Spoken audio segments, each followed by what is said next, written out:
Le Seigneur et mettez-vous. dukomere imana amashyi menshi.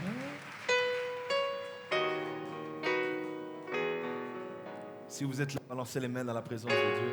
Nimba muri aha reka mupepere ibiganza byanyu mu kubaho kw'Imana. Je sens la présence de Dieu ici. Ndumva kubaho kw'Imana aha.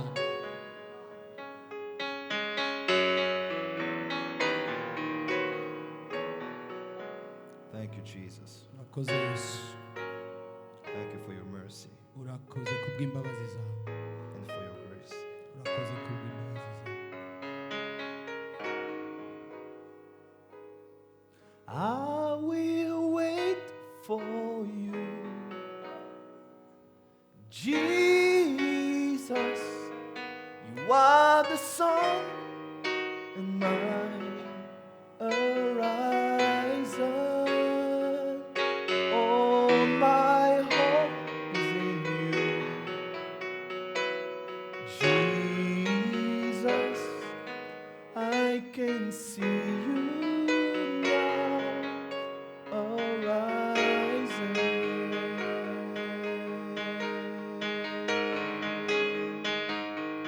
I will wait for you, Jesus. You are the sun in my horizon. All my hope is in you, Jesus. I can see you now, arising.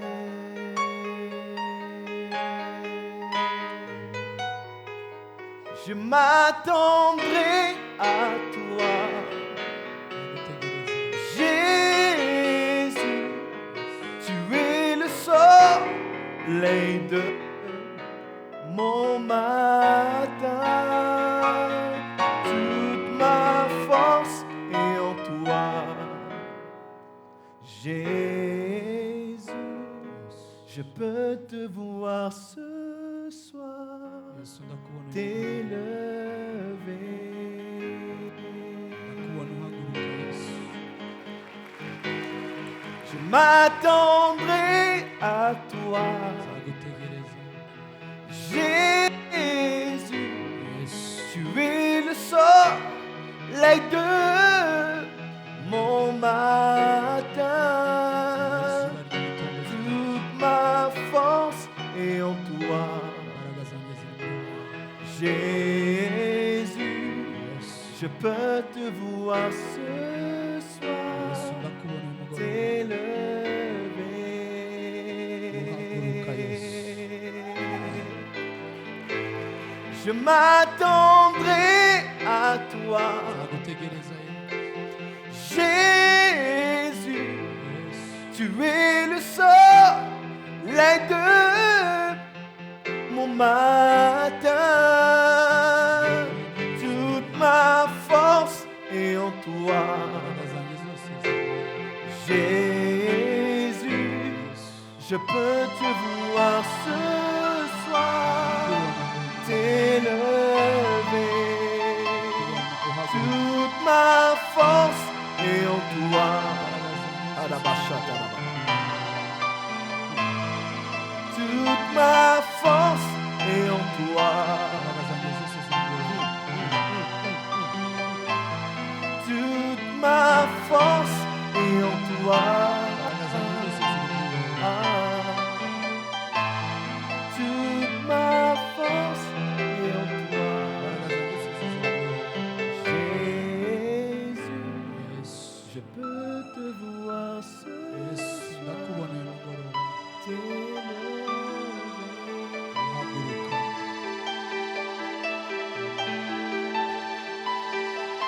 Saint-Esprit, merci pour l'onction prophétique. urakoze kubw'amavuta y'ubuhanuzi. Merci pour ces instants Urakoze kubw'uyu de mwanya. l'explosion de ce message.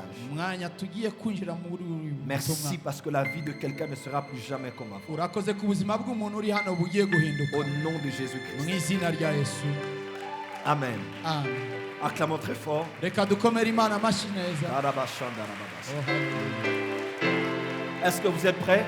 muriteguye Alors, mon message de ce soir, ubutumwa bwanjye uyu c'est mugoroba le message d'introduction pour te faire entrer dans l'esprit de ce que nous allons vivre pendant 7 jours. ni ubutumwa bugiye kukubyaza kukwinjiza ahandi hantu tugiye kujya muri iyi minsi irindwi. J'aimerais provoquer et exciter ton esprit et te pousser à ne pas dormir cette nuit alors que tu reviendras demain matin. ndashaka kugushotora kugira ngo muri iri joro ntuze kuryama kugeza ubwo ejo uzakanguka Alors, utaryama. mon message de ce soir s'intitule comme suite. ubutumwa bwanjye uyu mugoroba buritwa ngo Réveil ou effervescence ecclésiastique. haguruka kugira ngo ugere muri ubu butumwa bwiza. Réveil, kanguka effervescence ecclésiastique. haguruka mu mbaraga z'ibiri imbere. Amen. Amen. Dis à ton voisin, nous vivons le réveil ou nous vivons l'effervescence ecclésiastique. umva bwira uwo mwicaranye ngo kanguka kuko tugeze mu bindi bihe bidasanzwe. Tiens ton voisin par la main et pose-lui la question avec révolution. Pose-lui la question avec désir de voir Dieu descendre ce soir. Dis à ton voisin, nous vivons le réveil ou bien nous vivons l'effervescence. bwira fata uwo mwicaranye umurebe neza mu maso umubwire ngo tugeze mu gihe cy'ikanguro. J'aimerais te permettre d'abord, ububyutse. merci. J'aimerais définir 2 termes avant d'aller dans mon message. ndashaka gusobanura amagambo abiri mbere yo kwinjira mu butumwa bwanjye. Premièrement, que veut dire réveil? icya mbere ububyutse busobanura Le iki? dictionnaire dit, le réveil c'est le fait de se réveiller. rero ububyutse bisobanura ngo ni igikorwa cyo gukanguka. De passer du sommeil à l'état d'éveil. ni ukuva mu bitotsi ukajya mu gukanguka. C'est aussi défini comme le moment où cela se passe. nabyo bisobanuye ngo ni mu gihe bikoretse. Le réveil, ugukanguka c'est aussi l'action de sortir de son aveuglement. ni igihe nanone uba uvuye mu buhumyi bwawe. De reprendre conscience de la réalité. ni ukumenya neza ugasobanukirwa ibihe urimo. Le réveil, ikanguro cyangwa ububyutse c'est aussi un appareil ni igikoresho qui sonne à une heure indiquée dont il a été programmé.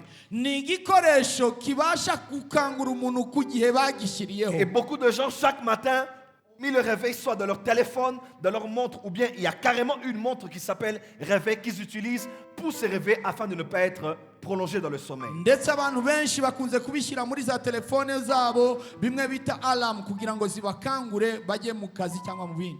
Est-ce que vous êtes avec moi? turi kumwe? Deuxième terme que j'aimerais définir, ça s'appelle effervescence.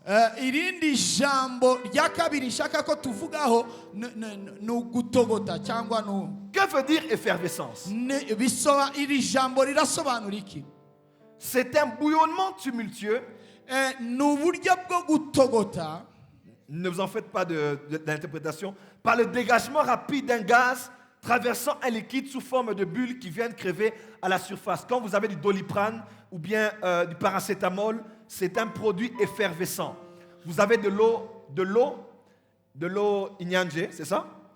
Vous prenez, ou bien de l'eau gazeuse, vous prenez le produit effervescent et vous le mettez à l'intérieur. À peine il est en contact avec l'eau, qu'il commence à faire sortir des bulles qui s'éclatent à la surface. Mais juste après le bruit, juste après le mouvement, juste après le gaz, juste après le mouvement, il n'y a plus rien et le médicament finit par prendre la couleur de l'eau. rero iri jambo umutogoto turabibona cyane muri bya binini bita za parasitamole murabizi bajya bafata bagaterera mu mazi agasa natogotaho nyuma yaho amazi akaza gutuza ni ukuvuga ngo cya kinini kinjiye mu mazi yafashe ibara ry'ikinini. Est-ce que vous êtes avec moi? Alors la question que je vous pose ce soir, est-ce que l'église du Rwanda vit le réveil ou bien vit l'effervescence ecclésiastique? ese ndabaza muri iki gihugu cy'u Rwanda cyangwa itorero ryo mu Rwanda ririho rirabaho mu bubyutse cyangwa ririho rirabaho mu mutogoto? Est-ce que l'église dans laquelle vous venez vit le réveil spirituel ou bien l'effervescence ecclésiastique? ese muri iki gihugu turiho turabaho mu bubyutse cyangwa turi mu gutogota kanya gato tukongera tugafatira? Est-ce que quelqu'un peut dire avance prophète? hari umuntu ushobora kumbwira ngo komeza mukozi w'Imana? Non, fais avec moi, dis avance prophète. vuga ngo komeza muntu w'Imana. push me. Gira- Dis, avance, sagutya, prophète. mbwira ngo nkomeza. Le texte que nous avons lu, Rero ijambo twasomye c'est la prière du prophète Ésaïe. ni isengesho ry'umuhanuzi Yesaya. Mais au-delà d'une prière, c'est le cri de cœur de quelqu'un qui est en train de voir Dieu à l'œuvre dans sa nation. Ikirenza amasengesho ni ijwi ry'umubabaro ry'umuntu ushaka kubona Imana ihindura ibintu mu gihugu cye. Dans sa prière, il fait un état de lieu. Rero muri iri sengesho aragenda abwira Imana ibintu Dans yakoze. sa prière, il fait une mise au point. Hari ibintu yagiye ashyiraho utudomo. Dans sa prière, il fait une évaluation. Muri iri sengesho hari ibintu agenda yerekana. Parce que dans la vie, s'il n'y a pas d'évaluation, il n'y aura pas d'évolution. Kuko mu buzima bwawe utagize kumenya aho ugeze nta n'iterambere uzagira. Et il n'y a pas d'évolution tant qu'il n'y a pas de révolution. Kandi nta terambere ribaho hatabaye gushotorwa. Et même lorsque tu as une vision, pour que la vision puisse percer, il te faut passer par la révision. Niyo ufite iyerekwa kugira ngo iryo yerekwa rijye mu bikorwa ugomba kubanza kurisubiramo ngo utere Et imbere. le prophète a crié. Uyu muhanuzi yarasabye Il Imana a dit, ton peuple n'a possédé le pays que peu de temps. aravuga ngo igihugu ubwoko bwawe bwategetse igihugu kanya gato. On a des choses mais qui n'ont pas entre nos mains. Nyuma y'akanya gato kandi abansi bacu nibo batwaye ibintu Il dit, byacu on est comme un peuple que tu ne gouvernes même plus. ngo tumeze nk'ubwoko utakiyobora. Et tes ennemis sont entrés dans le sanctuaire et ils ont foulé ton sanctuaire. Kandi abanzi bagiye ahaturo bwawe hera Il dit, bice ah! aravuga Il dit, si tu déchirais les cieux. aravuga ngo icyamugasatura Il n'a ijuru. pas dit si tu mets une porte, tu ouvres la porte et tu entres. Il dit, il n'y a pas le temps d'ouvrir. Prends le ciel, déchire le ciel et entre sur la terre. Aravuga ngo mana ntabwo nkeneye umuryango ahubwo aho nkeneye ndashaka ngo ijuru risature maze umanuke uganze. Ouvrir est un verbe protocolaire, mais déchirer est un verbe de violence. On n'a pas le temps d'attendre. Déchire les cieux et descend. Umva gukingura ni ibintu bakora mu bwitonzi ariko gusatura ni ibintu bakora mu gusunikwa. Écoute-moi. Umva Peut-être que tu n'as pas les mêmes mots qu'Ésaïe. birashoboka ko udafite amagambo amwe na Yesaya Mais quand je vois ce pays, ariko iyo mbonye iki quand je gihugu vois l'Afrique, iyo mbona Afurika quand je vois cette génération, nkabona uru rungano je sens que c'est le cri de cœur de tout le monde. ndumva yuko ari agahinda ka buri wese. Lorsqu'on voit l'église de Jésus-Christ, Iyo turebye itorero rya Kristo on voit là où on est, tukabona aho duhagaze on voit là où on était, tukareba aho twari turi on voit là où on est censé être. tukareba aho twagombaga kuba turi. Il y a de quoi se dire, ah, Hari igihe rero tugomba kuvuga ngo il faut que tu déchires les cieux. uvuge ngo mana satura On ijuru. n'a pas besoin d'argent, Ntabwo dukeneye on n'a pas d'abord amafaranga, besoin des instruments, ntabwo dukeneye on n'a pas ibikoresho, d'abord besoin de connexions, ntabwo dukeneye on abantu n'a pas d'abord baducomeka besoin hamwe, de jet privé. ntabwo dukeneye indege. Moi-même, le Dieu de Wowe l'église, mana w'ijuru descends manuka et prends les choses en main. ufata ibintu mu biganza.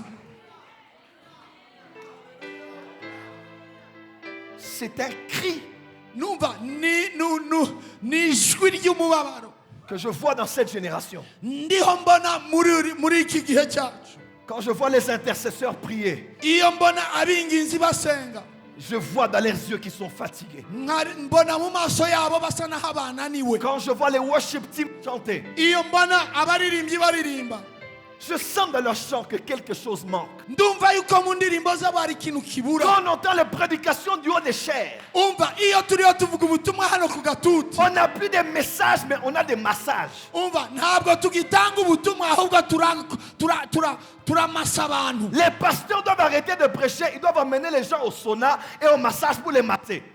Umva rero umuvugabutumwa wo kugira ngo avuge ubutumwa nyabwo ariyo aratwara abantu muri ya mazu ya sona akabakuyakuya. Quand je vois venir les gens à l'église, Iyo mbonye abantu baza ku ils itorero viennent malades, ils rentrent malades. baza barwaye bagasubiranaho indwara. Avant, Kera c'est les hôpitaux qui recommandaient les malades dans les églises. kera kera ni ibitaro byatwaraga abantu ku Et matorero. maintenant, Ariko ubu il y a ngubu tellement la science chez les pasteurs. umva ubwenge Il y bwabaye a tellement pastor. l'intellectualisme chez les pasteurs. Ubwenge mu mukozi On w'Imana. n'arrive plus à guérir les gens et on dit, allez seulement chez le médecin, il va traiter le cas. Turaza tukabashyiraho ibiganza tukababwira ngo ujya no kwa muganga Il y a bagusuzume. quelque chose qui ne va pas dans l'église. Hari ikintu kitagenda mu itorero.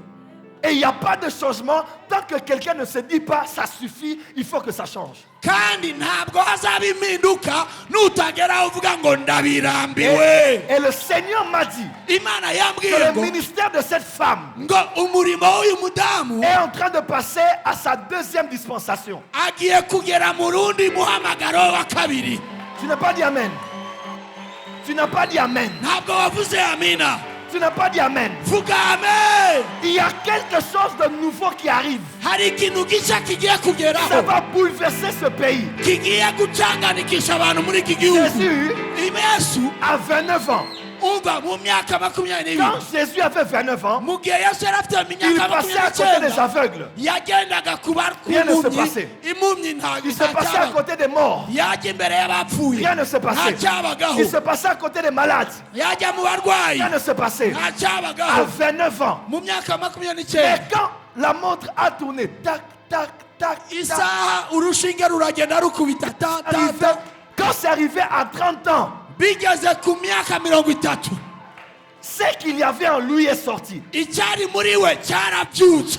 Ce ministère arrive à 30 ans. uyu murimo wanyu ugeze ku myaka 30. Le prophète est en train de parler. Ce umuvugabutumwa uri kuvuga ministère arrive à 30 ans. uyu murimo ugeze ku Il y a myaka des choses 30. que vous n'allez pas forcer. hari ibintu mutazasunika Mais parce que c'est le temps de Dieu. nuko ari igihe cy'Imana. Est-ce que quelqu'un voit ce que je vois? hari umuntu uri kubona ibyo mbona. Est-ce que quelqu'un voit ce que je vois? hari umuntu ubona ibyo mbona. Est-ce que tu as la vision? uri urabona La vision, iyerekwa c'est voir dans ce qu'on voit ce qu'on ne voit pas. umva iyerekwa ni ukubona mu byo batabona ibyo babona. La vision, iyerekwa c'est voir dans ce que tout le monde voit ce que tout le monde ne voit pas. ni ukubona mu byo bose batabona ariko wowe ubona. C'est voir dans un tronc d'arbre une table. ni ukubona mu giti ukabonamo ameza. C'est voir dans le sable une chair en vitre. ni ukubona mu mucanga ugakuramo agatuti k'ikiyo. Parce que le fer vient du sable. kuko icyuma kiva mu mucanga. Avoir la vision, kugira c'est iyerekwa voir dans une chenille un papillon. umva ni ukubona mu kinyabwoya ukabonamo ikinyugunyugu. C'est voir dans un géant peurer un vaillant héros. umva iyerekwa ni ukubona mu munyabwoba gideyoni ukamubonamo C'est umunyentwari. voir dans un meurtrier de Paul un apôtre Paul. umva ni ukubona uwitwa sawuli ukamubonamo intumwa pawulo. Dis à ton voisin, bwira uwo mwicaranye je suis une chenille. ngo jyewe ndi Ne kinyabwoya me méprise pas. ntusuzugure. Même si j'avance lentement, nubwo ngenda buhoro bientôt je vais voler. ejo nzaguruka. Dis à ton voisin, même si je ne suis pas beau, nubwo ntari mwiza mais bientôt, ariko tu ejo verras beaucoup de couleurs. uzabona amabara menshi. La Bible dit, bibiri iravuga ce ngo que nous sommes n'a pas encore été manifesté. ngo icyo turi ntikirerekanwa. Et je prophétise ndahanura ce ministère iri uyu murimo et cette église n'iri torero va maintenant voler. mugiye kuguruka. Can I preach today? nshobora kuvuga ubutumwa. Can I prophesy for you? nshobora kuguhanurira. Oh, I can hear you. Can I prophesy today? nshobora guhanura. I'm telling you now, uyu munsi ndakubwiye as I'm standing here under the prophetic anointing, nk'uko mvuga munsi y'amavuta y'ubuhanuzi you are going to the next level. ugiye kujya ku rundi rwego. I said, you are going to the next level. ndavuze ngo ugiye kujya ku rundi rwego. Not because of your good works, umva aya ni amagambo y'ukuri but because it's the time of God. ariko kubera yuko ni igihe cyawe If kirageze. you receive it, shout yes. nimba ubyizeye vuga ye. Can I preach today? nshobora kuvuga ubutumwa.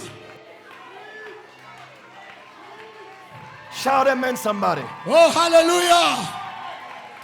Tu peux suivre le message debout ou assis. Chacun est ici en train de chercher Dieu. umva ubu butumwa bukurikirana wicaye cyangwa uhagaze buri wese ni ku giti cye. Quelque chose ne va pas dans l'église. hari ikintu kitagenda mu itorero. l'église passe par un temps d'essoufflement spirituel. itorero riyo riraca mu guhumekerwa gusa mu mwuka. Les églises sont de moins en moins remplies. Umva amatorero aragenda yuzura buke buke buhoro buhoro. Et l'église ne vit pas un réveil, l'église vit de l'effervescence. Itorero ntabwo riri kubaho mu bubyutse ahubwo riri kubaho mu gutogota akanya gato buke Oh, buke. on a eu une belle convention. Ngo twagize igiterane cyiza. On a eu une belle retraite. Ngo twagize amasengesho meza. On a eu une belle veillée. Ngo twagize veye nziza. Mais la veillée n'est pas mauvaise. Umva iveye cyangwa amakesha nta kibazo. L'impact de la veillée se vérifie après la veillée. Ariko imbaraga cyangwa ingaruka ry'iyo veye tuzibona nyuma yaho. La convention n'est pas mauvaise. Igiterane ntabwo ari kibi. À chaque période de l'année, les gens viennent de partout. C'est pas mauvais. Mais après votre convention internationale, quel état est votre église après la convention? Umva ikibazo si igiterane abantu barava mu bihugu bitandukanye ariko ikibazo mubaza nyuma y'iki giterane mpuzamahanga ubuzima bwawe buhagaze bute? Quand il y a l'effervescence, Iyo hariho gutogota gusa il y a la gloire qui descend tout dans l'église. umva ubwiza buramanuka akanya gato mu itorero bigatogota Fire, umuriro moto, umuriro au nom de Jésus. mu izina rya Yesu. Les gens viennent, Abantu bakaza. les gens s'aiment, Abantu bakakundana. les gens sont contents, Abantu bakakwisha. les gens sautent, Abantu bakasimbuka. la ville en parle. Itorero ivuye Facebook en parle. umujyi bakabivuga. Mais quand l'effervescence est là, Ariko iyo hari uko gutogota après un temps, nyuma y'akanya gato et ça ne dure même pas, nta nubwo tout bishyuha redevient calme, byose biraceceka comme c'était avant. nk'uko byari bimeze mbere. J'en ai marre de ces conventions qui ne produisent rien. Umva ndarambiwe ibi biterane bidahindura ibintu. Voilà pourquoi je refuse de venir prêcher pendant 7 jours pour prêcher comme tout le monde. Je prie que Dieu, après les 7 jours, est-ce que je parle à quelqu'un? Après les 7 jours, may God give you something. Can I prophesy for somebody? Que Dieu fasse pour toi quelque chose qui va durer 10 ans, 20 ans, 30 ans, 40 ans. Le roi ne parlera de ce... Est-ce que je parle à quelqu'un? umva batumva igifaransa ndarambiwe kuza kuvuga ubutumwa iminsi 7 nta gihinduka ahubwo ndaguhanuriye wowe wicaye ahangaha nyuma y'iminsi 7 uragurukana amababa imyaka 10 imyaka 20 ababyakiriye bavuge haleluya. Le vrai réveil spirituel ne vient pas seulement réveiller. Parce que le but du réveil, c'est l'éveil. On n'est pas réveillé pour dormir, sinon tu n'es pas réveillé. La sonnerie sonne, tu te réveilles, tu éteins ça et tu dors. Et beaucoup de chrétiens dans des églises vivent ça. On les prêche un peu, un pasteur vient des États-Unis, c'est bon, les gens viennent, mais après ça, ils dorment. Là, tu n'es pas réveillé. Là, tu as juste ouvert les yeux. Le réveil, quand il sonne, tu te réveilles, tu te laves, tu te brosses et tu avances. Le but du réveil, c'est l'éveil. Umva intego y'ububyutse ntabwo ari ugukanguka ukongera ukaryama. Urakanguka warangiza ukajya muri dushe ukoga ukisiga ukambara ukagenda. Intego yo kubyuka ni ugukanura ntabwo ari ukongera gusinzira. Numéro 1. Icyambere Le réveil n'est pas un concept dénominationnel. umva icyambere ububyutse ntabwo ari ikintu cy'amazina gusa. Église protestante, ngo itorero ry'abaprotestanti, église méthodiste, ngo itorero ry'abametodiste, église catholique ngo itorero ry'abagatolika, et les églises des réveils. ngo amatorero y'ububyutse. En général, les églises des réveils de nos nations sont les églises de sommeil. Nagira mbabwira akantu kamwe ibi aya matorero twita y'ububyutse niyo haba ibitotsi bitaba ahandi.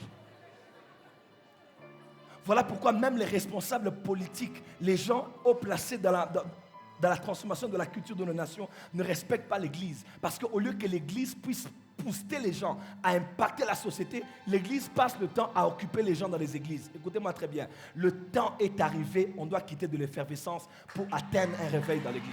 Ni nayo mpamvu abayobozi bashobora kuba batwara iby'amadini batacyubaha amadini kubera iki aho kugira ngo habe ububyutse ahubwo barasinziriye. Igihe kirageze yuko tuva mu gutogota by'akanya gato ahubwo tubire by'iteka ryose. Quelqu'un était païen. umuntu yari umupagani Quand il fumait, mu gihe yanywaga il itabi n'avait pas honte de donner à son ami la cigarette. ntabwo yagiraga isoni zo gusangira na mwene Même se si sa bouche sentait mauvais. nubwo umunwa we wabaga unuka gute Il ne demandait pas quel est l'état d'âme du cœur de mon frère avant que je ne prenne sa cigarette. ntabwo yavugaga ngo ese uyu nguyu ahagaze te kugira ngo nsangire nawe itabi Mais quand il vient à l'église, ariko iyo aje ku itorero le culte se termine. nyuma y'amateraniro Quelqu'un te demande un lift dans ton cœur, tu dis, est-ce que je connais son état d'âme? Peut-être qu'il va envoûter. Les gens, on dirait, au monde, ils étaient bien. À l'église, ils sont devenus pires que ce qu'ils étaient avant. ariko twava ku itorero cyane nk'ahantu nk'ahangaha twataha mwene so akagusaba lifuti ukibaza ese uyu nguyu namutwara ntiyanyicira mu nzira ariko mwibuke kera tugisangira agatabi ntabwo wibazaga ibyo byose wagira ngo mu isi twari beza kurusha mu itorero Un homme a dit, j'ai cherché l'église dans le monde, mais j'ai trouvé le monde dans l'église. ikibazo nashakishije itorero mu isi ariko naje gusanga isi iri mu itorero On dirait que les païens s'aiment plus que les chrétiens. ni nk'aho abapagani bakundana cyane kurusha abakristo Les États-Unis d'Amérique umva leta zunze ubumwe za amerika ont été fondés sur la chrétienté, mais aussi sur le franc-maçonnisme. umva bashyizwe barezwe n'ubukristu ariko nanone barerwa ni framaso Plus de 500 États. 50 États. intara Ils se sont mis ensemble pour former les États-Unis. bose bishyize hamwe kugira ngo babumbe leta zunze ubumwe Pendant plus de 100 ans, ils sont ensemble jusqu'aujourd'hui. umva imyaka irenga ijana bari hamwe kugeza uyu munsi Mais l'Église, ariko itorero après une réunion de 50 pasteurs, nyuma y'iteraniro ry'abapasiteri 50 une réunion de 2 heures du temps, inama y'amasaha abiri gusa où 50 pasteurs doivent être ensemble abapasiteri 50 bagomba gutera pour discuter de l'arrivée d'un homme de Dieu qui arrive ou bien de comment ils doivent répondre aux autorités politiques. kugira ngo babashe kuvuga ukuntu umuntu w'Imana ugiye kwinjira uko buryo bamwakira ahubwo ugasanga bari kuvuga mu bintu bya Après 2 heures du temps, nyuma y'amasaha abiri gusa est-ce y'inama que les pasteurs finissent bien les réunions pastorales? ese abo bapasiteri barangiza neza amanama yabo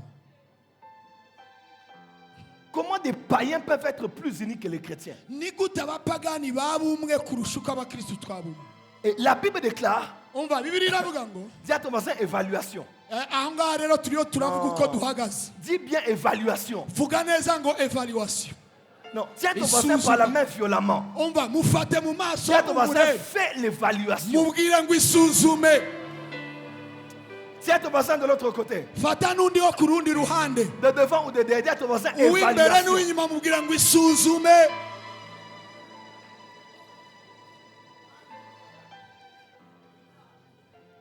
Tu n'as pas dit Amen. Amen.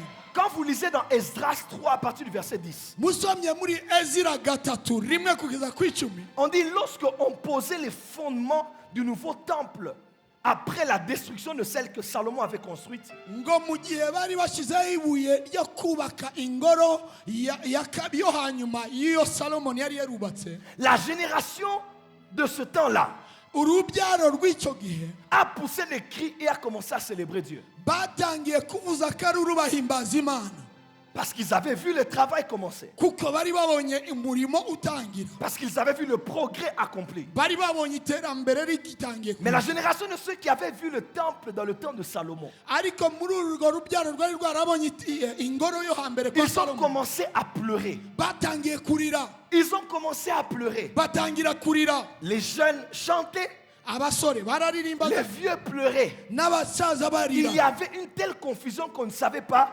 lesquels. Qu'est-ce qui se passait? hariho uruvange ntawamenyaga ikiri kubaho Et neza prophétiquement, nous sommes au même moment comme aujourd'hui. mu buryo bw'ubuhanuzi natwe tugeze muri icyo gihe nkabo Ceux qui voient ce que l'Église fait aujourd'hui sont contents.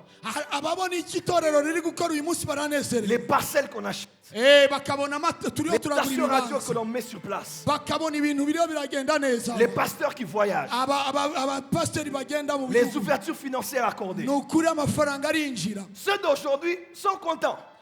ab'iki gihe bariho baranezerwa Mais ceux qui connaissent la gloire de l'Église dans le temps apostolique peuvent faire une évaluation et dire, on peut voir plus que ce qu'on est en train de voir. ariko ababonye neza itorero rya mbere bo bararira kurusha ab'iki gihe baranezerewe ariko ababonye ububyutse bwa mbere barababazwa n'ibiri kubaho uyu Paul était seul. pawulo yari wenyine Et lui seul a évangélisé toute l'Europe sans Facebook, sans Internet, sans radio, sans mégaphone, sans DHL. Est-ce que quelqu'un peut dire amen très fort? yari wenyine ariko yavuze ubutumwa mu Burayi bwose adafite Facebook n'ibindi byose. Mais dans le recensement du nombre d'églises qu'il y a au Rwanda, comment il y a certains secteurs des gens qui ne connaissent même pas Jésus alors que le pays est petit et on n'arrive pas à l'influencer. Mu Rwanda ushobora kwibaza ni gute mu mirenge imwe n'imwe hari abantu batazi Yesu kandi twuzuranye amatorero. Dis à ton voisin, Bwira uwo mwicaranye ngo kandi turi igihugu gito. je t'entends pas dire Vuga Aujourd'hui, uyu munsi les télévisions sont belles d'apparence. nukuri amateleviziyo arabereye amaso Plasma, bien curve. meza cyane L'image est tellement réelle. ukabona neza amashusho Très beau, meza cyane très cher. kandi Mais ahenze à l'intérieur, ariko irindani il ne dure pas. On dirait qu'on les a conçus pour qu'ils ne durent pas, pour qu'on en achète la prochaine version. umva barabikora kugira ngo bidatinda kugira ngo ubutaha tuzagura ibizaba Que bigezweho. ce soit les tablettes, umva byaba ari mudasobwa que ce soit les téléphones, byaba telefone que ce soit les télévisions. byaba amateleviziyo C'est beau à l'extérieur. byose birabereye Ça amaso tire à l'extérieur. byose biragukurura Mais l'intérieur n'est pas solide. ariko ikirindani ntabwo Mais est-ce que gishitse. vous vous rappelez des vieux téléviseurs qu'on avait à la maison? muribuka bya biteleviziyo bya kera twari dufite On iwacu. les allumait souvent en tapant comme ça. Tout. Hari n'igihe twayatsaga On tapait tuzikubise souvent comme ça. ugakubita ku Rappelez- giteleviziyo cyangwa kicyake. Ces téléviseurs-là, on a grandi avec. ayo mateleviziyo twarakuranye Ce n'était pas beau à l'extérieur. ntabwo yari meza ku ishusho hanze. Les télécommandes étaient très bizarres. umva na telekomande zari ziteye ukuntu Les touches ont commencé à mettre des fourchettes pour tourner. kugira ngo ubashe guhindura washyiragamo amakanya kugira Mais ngo à l'intérieur, ariko indani ça durait 10 ans, 20 ans, 25 ans. Celui-là byamaraga même ça imyaka jusqu'aujourd'hui. 10 makumyabiri n'itanu. Les chrétiens d'autrefois abakristu ba kera n'étaient pas beaux d'apparence, ntabwo bari beza ku maso n'étaient pas BCBG, ntabwo bari beza nk'uyu n'étaient pas bien parfumés, bien sapés, ntabwo bari bambaye neza nkatwe n'avaient pas de ML, de Prado et de BMW. ntabwo bari bafite za prado n'izindi Mais modoka ils avaient quelque chose en eux. ariko bari bafite ikintu muri bo Ils avaient quelque chose en eux. hari ikintu bari bafite muri bo. Malgré la tentation, ils tenaient. umva nubwo bageragezwaga Malgré barashikamaga la corruption, ils tenaient. nubwo habaga ruswa barashikamaga Malgré les oppositions, ils tenaient. nubwo babateraga barashikamaga. Mais aujourd'hui, ariko uyu munsi tout est beau à l'extérieur. byose bibereye amaso inyuma Mais à l'intérieur, il n'y a plus rien. ariko indani nta kiriyo Il n'y a plus rien. nta kiriyo. mani tubabarire. Une sœur, quelqu'un vient avec l'argent. Oh, je vais t'envoyer à Dubaï et puis je vais te toucher. Elle laisse aussi, on la touche comme ça. Autrefois, les sœurs disaient, tu me toucheras quoi? Je suis la princesse, je suis la fille de Sion, je suis la... Oh, dis ta main bien. umva uyu munsi umukobwa ari kubura gikotori agahungu kakaza kamwereka kontake kakamubwira ngo ndaguha amafaranga ujye Dubai akamureka akamukoraho. ariko umukristo wa kera yambaye yikwije ngo wajya kumukora akamubwira ndi umukobwa w'umwami ntabwo dusa nawe ndajya Siyoni ntabwo wankoraho. Le temps est arrivé igihe kirageze pour que l'intérieur soit compatible à l'extérieur. kugira ngo ibiri indani aba ari byo dusohora imbere. Il faut que Dieu revienne parmi son peuple. reka imana imanukira ubwoko bwayo. Apôtre, mwene data Jean-Baptiste yohana n'avait pas de mubatiza chorale. ntabwo yari afite korali, Il n'avait pas d'église. ntabwo yari afite Il itorero, n'avait pas de micro. ntabwo yari afite Il mikoro, n'avait pas de pianiste. ntabwo yari afite piyano, Il n'avait pas de Samsung. ntabwo yari afite Samsung. Il prêchait. Il yavugaga ne prêchait même pas ubutumwa, la bénédiction. nta nubwo yavugaga Il umugisha, prêchait même pas la motivation. nta nubwo yavugaga gutera Les imbere. gens, son message était dur. ijambo rye ntabwo ryari ryoroshye, ryari Mais les rimwe. gens quittaient où ils étaient. ariko abantu bavaga iyo bari Ils allaient dans le désert. bakajya mu butayu. Sans tôle, umva nta mabati, sans tôle, nta mabati, sans instrument, nta bicurangisho, sans chorale, nta korali, sans sound system. nta sound system. Les gens le suivaient. abantu bakamukurikira Parce que cet homme avait quelque chose que les autres n'avaient pas. kuko uwo muntu yari afite ikintu abandi batagira. Si Dieu est quelque part, nimba imana iri ahantu Dieu est son propre agent de marketing. imana niyo yonyine yivugira kurusha abantu. Quand je vois des gens quitter de loin et venir jusque dans ce quartier reculé, Dieu doit être ici. Non, non, non, Dieu doit être ici. umva iyo mbona abantu bava hirya no hino mu mirenge itandukanye bakaza ahantu nk'ahangaha hataneze neza bisobanura ko hari imana. Oh, je dis que Dieu doit être ici. ndavuze ngo imana iri hano. Je ne sais pas, peut-être que vous êtes des étrangers. Si. Je dis que Dieu doit être ndavuze ici. ngo imana iri hano.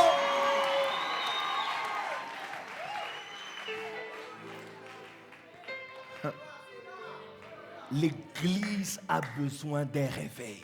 itorero rikeneye ububyutse.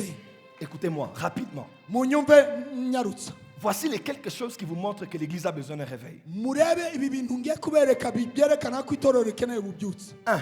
icyambere, Quand le péché ne touche plus la conscience pour emmener quelqu'un à la repentance. mu gihe icyaha kitakikora ku mutimanama kugira ngo umuntu yihane. Quand la conscience de la personne Iyo est mutima- morte et iyo- n'arrive plus à la condamner lorsqu'elle pêche, il y a un problème. iyo umutimanama w'umuntu ukora icyaha akabura umucira urubanza abarwayi. Même un païen, n'umupagani il a une conscience. nawe aba afite Quand umutimanama. il fait le mal, akoze nabi sa conscience le reproche. umutimanama wo Un umucira homme de Dieu a urubanza. dit, la conscience est la seule partie du divin qui est restée dans l'homme après la chute. umuntu umwe yaravuze ngo umutimanama nicyo gice cy'ubumana kimwe cyasigaye mu muntu nyuma yo kugwa. C'est comme le policier que tu as avec toi qui te dit, c'est bien, c'est pas bien, fais attention, fais attention. ni nk'umupolisi ugendana nawe ukubwira ngo ibi ni byiza ibi si byiza. Quand déjà tu es païen, iyo uri umupagani conscience te reproche. umutimanama wawe ugucira Maintenant, urubanza. quand tu deviens chrétien, ariko rero iyo ubaye tu umukristo as le Saint-Esprit en toi, ufite umwuka w'imana muri wowe, le Saint-Esprit te convainc du péché. umwuka wera ukakwemeza icyaha, Et ta conscience continue à travailler. umutimanama wawe ugakomeza gukora. D'ailleurs, ta conscience devient beaucoup plus éveillée. ugasanga umutimanama wawe urakangutse cyane. Mais maintenant, quand tu es chrétien, ariko iyo uri umukristo, quand tu es une église iyo uri mu itorero et que tu pêches, ugacumura, mais que même le Saint-Esprit ne te parle plus, même ta conscience ne te dit plus rien, alors que tu es déjà allé très loin. ari umwuka wera ntagira icyo akuganiriza n'umutimanama wawe ntugire icyo ukuganiriza, ujye umenya ko wamaze kugera kure, warapfuye. Quand le péché devient normal, devient une culture et devient une chose qui ne te dérange plus, sache que tu es dans le sommeil spirituel. Il faut que quelque chose vienne pour que tu te dises non, c'est pas bien ce que je fais, que tu laisses et que tu avances. iyo icyaha kitakikubwira ikintu ukumva byose ko ari ibisanzwe, ujye umenya ko ukeneye ububyutse, uba ugomba kuva muri ibyo bitose ugakanguka. Et nous, parce que moi je suis de ce pays, rero twebwe kuko nanjye ndi umwe muri iki on gihugu, fait des choses qui ne se voient pas sur le visage. dukora ibintu bitaboneka hanze. On chante à la chorale, tukaririmba mu itorero, on modère à l'église, tukayobora on amateraniro, joue au piano, tukavuza piano, on fait des photos, tugafata on amafoto, est au protocole. turi muri protocole. Mais il y a des choses que nous faisons normalement. Même ta conscience ne te dit plus que ce que tu fais, c'est mauvais. Pourquoi? Parce qu'on est comme dans un bal masqué. Chacun vient avec une image qu'il présente aux gens, mais il garde la vraie image de ce qu'il est à l'intérieur. Rero ugasanga tubaye muri iyo migenzo, turabikorana mu itorero, twabyinjiranye mu itorero, nta mutima nta mukiducira urubanza. kubera iki? Buri wese afite amashusho abiri, hari ishusho yereka abantu, hari n'indi agendana asohora nyuma y'abantu. Lorsque le péché devient normal, il y a un problème. L'église est en sommeil. iyo icyaha gifashe igisanzwe, itorero riba risinziriye. Deuxièmement, icya kabiri, lorsque la conscience du retour de Christ n'existe plus dans l'église, l'église est dans le sommeil le plus profond, dans le coma spirituel. iyo itorero ritakizi neza yuko Kristo Yesu azagaruka kurifata, itorero riba rirwaye cyane. Dans Matthieu 25, muri Matayo les 10 25, vierges dormirent. aba bakobwa inkumi 10, Qu'est-ce qui a réveillé ces vierges? niki cyabyukije aba bakobwa? C'est parce qu'on les a dit, voici l'époux qui arrive. nuko bababwiye ngo umukwe araje. Le réveil du temps de la fin, umva ububyutse bw'igihe cyo hanyuma se fera par le genre de message qu'on prêchera. Tant qu'on ne dit pas qu'il revient, l'église endormie ne se réveillera pas parce qu'elle croira qu'elle a tout le temps sur la terre alors que Jésus revient bientôt. ubutumwa rero tugomba kubwira itorero muri iki gihe cya nyuma tugomba kubabwira ko Yesu araje nitutabibabwira muzagenda mugone kandi Yesu agaruka twarabakangutse. Ça fait près de 5 ans. umva bimaze imyaka J'étais itanu en Afrique du Sud. nari muri Afurika y'Epfo Je devais rentrer à Kinshasa. nagomba gusubira i Kinshasa Et j'entendais une femme qui disait Lubumbashi, Lubumbashi. numvaga umugore umwe avuga ngo Lubumbashi Lubumbashi. Elle appelait les derniers passagers qui pouvaient être en retard pour le vol de Lubumbashi. yahamagaraga abagenzi ba nyuma kugira ngo abajyane i Elle Lubumbashi disait Lubumbashi. avuga ngo Lubumbashi. Elle a même pris l'escalator.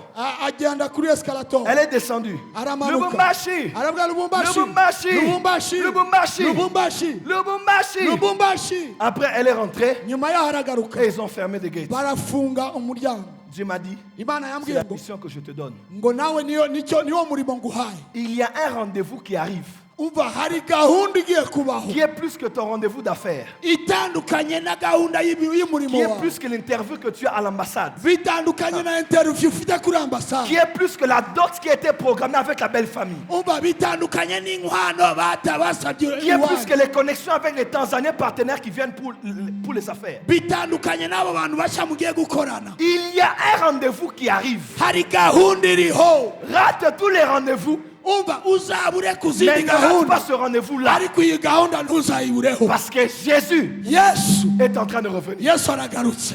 Et dans l'église aujourd'hui, mu itorero uyu munsi il faut que Dieu nous donne des prophètes bisaba ko imana iduha qui abahanuzi vont dire Lubumbashi. bavuga ngo Lubumbashi Ils vont dire le ciel. bavuga ngo ijuru Le ciel. ijuru Le ciel. ijuru Le ciel. ijuru Le ciel. ijuru Le ciel. ijuru Le ciel. ijuru Le ciel. ijuru Le ciel. ijuru Le ciel. ijuru Le ciel. ijuru Le ciel. ijuru Le ciel. ijuru.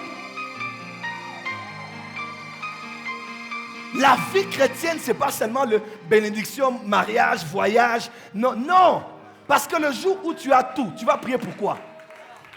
Le jour où tu as l'argent, tu as la femme, tu as les voyages, tu as les jets privés, tu vas prier pour quoi? Voilà pourquoi des gens qui sont venus à l'église pour les avoir, on les a vus aux États-Unis, ils ont changé de coiffure, ils ont abandonné la foi chrétienne, on les a vus ici, pervertis en Europe, pervertis. Parce que la vie chrétienne n'est pas que Dieu donne moi et je reçois. La vie chrétienne, c'est une relation. On garde la foi jusqu'à la fin pour ne pas rater le ciel. Quelqu'un peut dire amen très fort. twese turumva igifaransa. Okay. umva ubuzima bwa gikristo ntabwo ari ibintu, ntabwo ari ukuronka mariage amamodoka n'ibisa nabyo, ahubwo ni ukwakira kristo ugahinduka ukamenya ko ni umwami w'ubuzima bwawe. nicyo gituma abaje kuri kristo bashaka ibintu bamaze kubibona bageze muri Amerika bahinduye ingendo baragenda biyogosha ukuntu uko batagendaga. kubera iki? bashakaga imikate bayibonye baragenda. Et nous ne sommes pas des prophètes qui allons venir vous flatter. ntabwo turi abahanuzi bagiye kubabeshya. Parce que le jour des comptes arrive où chacun donnera rapport à Dieu par rapport à ce pourquoi Dieu l'a envoyé sur la terre. igihe kirageze ubwo buri wese azahagarara agatanga imirimo iyo yakoze hano ku isi. Quand il n'y a pas de conscience de l'enlèvement, iyo udafite umutimanama biba l'église dort. bigoye. Rapidement, itorero biba troisième ripfuye. point. icya gatatu, Lorsque les miracles deviennent rares et que les quelques-uns qui se produisent deviennent attribués à Satan, l'église dort. umva ibitangaza ntibikiboneka cyane, na bike bibonetse ntibakibyitirira Imana babyitirira Satani. Aujourd'hui, il faut aller au Zimbabwe pour voir des miracles, au Ghana pour voir des miracles, au Niger pour voir des miracles. uyu Ou bien il munsi faut appeler un pasteur de loin pour qu'on vienne voir les miracles. Ces choses sont finies au Rwanda. Dieu élève des Rwandais qui ont l'onction. Oh. Dieu élève des Rwandais qui ont le prophète. Est-ce que je parle à des Congolais ou Dieu est... Oh my God. umva ibitangaza ntabwo tugomba kujya kubishaka muri Nigeria. igihe kirageze yuko baza kubishaka hano. Si tu es là, lève-toi, dis fire.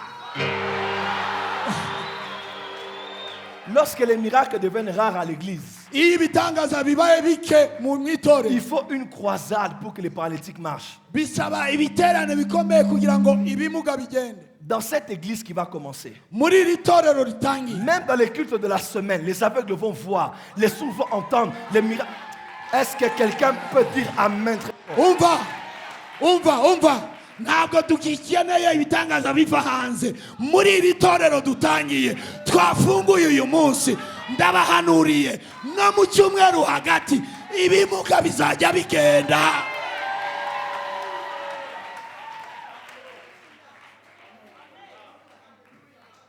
Et quand les petits miracles que l'on voit, ça devient seulement, oh, il a touché à la magie, il a touché à l'occultisme. C'est un esprit de bassesse spirituelle.